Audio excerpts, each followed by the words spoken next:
శాసన మండలిలో నిర్మాత్మకమైన ప్రతిపక్షంగా ఉండే పీడీఎఫ్ ఎమ్మెల్సీ అభ్యర్థిగా తనని అధిక మెజారిటీతో గెలిపించాలని కెఎస్ లక్ష్మణరావు ఆకాంక్షించారు. గుంటూరు కృష్ణా పట్టభద్రుల ఎమ్మెల్సీ ఎన్నికల నేపథ్యంలో సోమవారం లక్ష్మణరావు నామినేషన్ దాఖలు చేశారు. వెంకటేశ్వర విజ్ఞాన మందిరం నుంచి కలెక్టరేట్ వరకు భారీ ర్యాలీ చేపట్టారు. అనంతరం కలెక్టరేట్ లో నామినేషన్ సమర్పించారు. 70 సంఘాలు మద్దతిచ్చాయని తెలిపారు. కృష్ణా గుంటూరు ఉమ్మడి జిల్లాల శాసన మండలి గ్రాడ్యుయేట్ ఎమ్మెల్సీ ఎన్నికల్లో దాదాపు 70 వరకు ప్రజా సంఘాలు, ఉద్యోగ ఉపాధ్యాయ కార్మిక పెన్షనర్ల సంఘాలు బలపరిచిన ప్రోగ్రెసివ్ డెమోక్రటిక్ ఫ్రంట్ అభ్యర్థిగా నేను పోటీ చేస్తున్నాను.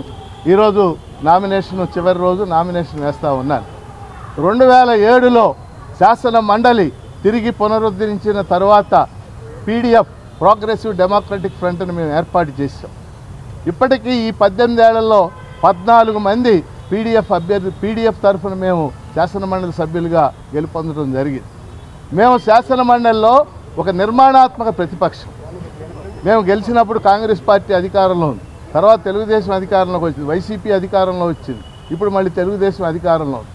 ఎవరు ముఖ్యమంత్రిగా ఉన్నప్పటికీ పీడీఎఫ్ తరఫున మేము ఒక నిర్మాణాత్మక ప్రతిపక్షంగా వ్యవహరించాం.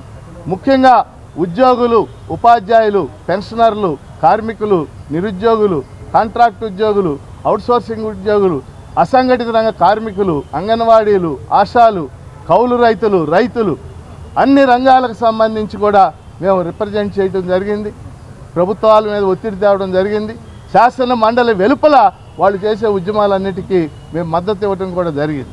ముఖ్యంగా ఈ 2 జిల్లాలకు సంబంధించి కూడా అనేక అంశాలు, అది వరికపూడి సెల కావచ్చు, గుంటూరు ఛానల్ కావచ్చు, ఏ కొండూరులో కిడ్నీ బాధితుల సమస్యలు కావచ్చు, రైతాంగ సమస్యలు కాదు, అన్నిటినీ కూడా శాసన మండలిలో కానీ, జిల్లా అభివృద్ధి సమీక్ష సమావేశాల్లో కానీ, అలాగే జిల్లా పరిషత్ సమావేశాల్లో కానీ ప్రస్తావించడం జరిగింది.